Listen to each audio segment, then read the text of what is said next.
بسم اللہ الرحمن الرحیم۔ وہ قبر پر بیٹھا اپنے آپ ہی مسکرا رہا تھا۔ مریم کے ساتھ گزرے حسین لمحے اس کے دماغ میں فلم کی طرح چل رہے تھے۔ وہ سارے خواب ایک ایک کر کے جینا چاہتے تھے، وہ جن کی حقیقت ہونے کا سلسلہ شروع ہو چکا تھا۔ پم پم۔ اچانک تیز ہارن کی اس آواز کے ساتھ اس کی مسکراہٹ اداسی میں بدل گئی اور سارے خواب ٹوٹ گئے۔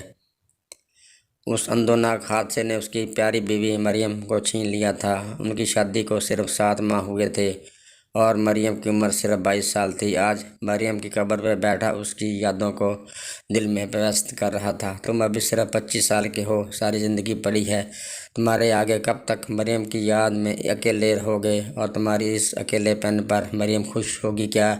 میری بات مانو، شادی کے لیے ہاں کر دو۔ اس کی ماں اس کی دوسری شادی کروانا چاہتی تھی۔ ابھی میں ذہنی طور پر تیار نہیں ہوں، اس نے کہا۔ آپ ہیرا کی شادی کی فکر کریں، اس کے بعد میں بھی مان جاؤں گا۔ ہیرا اس کی چھوٹی بہن کا نام تھا۔ بیٹے کی بات سنتے ہی ماں نے ہیرا کے رشتے دیکھنے شروع کر دیے۔ جلدی ایک اچھے خاندان میں اچھی طرح چھان بہن کے بعد شادی کر دی گئی۔ اب ماں نے اس سے دوبارہ شادی کی بات چھیڑی۔ وہ مان تو گیا، پر اس نے ایک شرط رکھ دی کہ وہ کسی طلاق یافتہ لڑکی سے شادی کرے گا تاکہ کسی کی بے رنگ زندگی میں رنگ بھر سکے۔ اور شرط سنتے ہی اس کی ماں کا رنگ غیر ہو گیا اور غصے سے لال پیلی ہو گئی۔ میں کسی آوارہ بد کردار لڑکی کو ہرگز اپنی بہو نہ بناؤں گی۔ بلا شریف لڑکی کو طلاق ہوتی ہے، طلاق تو تیز ترار خواتین اور آوارہ لڑکیوں کو ہوتی ہے۔ میں ہرگز کسی طلاق یافتہ گھر میں نہیں لاؤں گی۔ اب تو ماں بیٹے میں اسی بات پر ان بن رہنے لگی۔ وہ اپنی ماں کو سمجھاتا کہ ہمیشہ برائی لڑکیوں میں نہیں ہوتی، لڑکے بھی خراب ہو سکتے ہیں۔ اسی ان بن میں 18 مہینے کا عرصہ گزر گیا۔ ایک دن اس کی بہن کے سسر اور اس کی بہن گھر آئے۔ ہیرا بالکل ٹھیک لگ رہی تھی۔ ارے اچھا ہوا آپ لوگ آ گئے ہیں، کافی دنوں سے ہیرا سے ملنے کا سوچ رہی تھی لیکن آنا نہیں ہو پایا، ہیرا کی ماں نے کہا۔ اب صاحب کمرے میں موجود تھے۔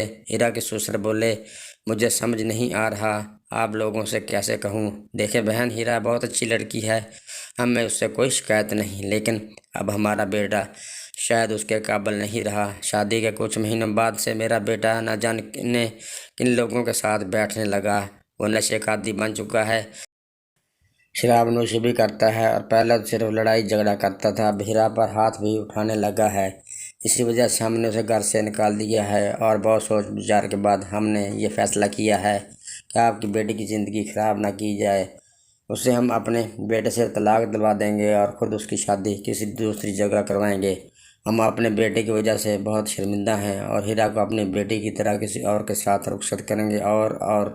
اور بولتے گئے۔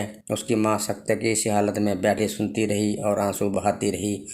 اب اس کی اپنی بیٹی بھی طلاق یافتہ تھی اور طلاق یافتہ لڑکیوں کے لیے اس نے جو الفاظ ادا کیے تھے اس کے کانوں میں گونج رہے تھے۔ اب ماں کو سمجھ آ گیا تھا کہ بیٹا ٹھیک کہتا تھا، ہر بار لڑکی قصوروار نہیں ہوتی، چاہے جتنی بھی چھان بین کر لو، لڑکیوں کی شادی نصیب سے ہوتی ہے، ایک جوئے کی طرح۔ قسمت اچھی ہو تو لڑکی خوشحال، طلاق یافتہ ہونا کوئی برائی نہیں، یہ تو قسمت کے کھیل ہیں۔ اکثر برے سے برے اعمال والی لڑکیوں کے گھر بس جاتے ہیں اور اچھے سے اچھی لڑکیوں کے نہیں بس پاتے۔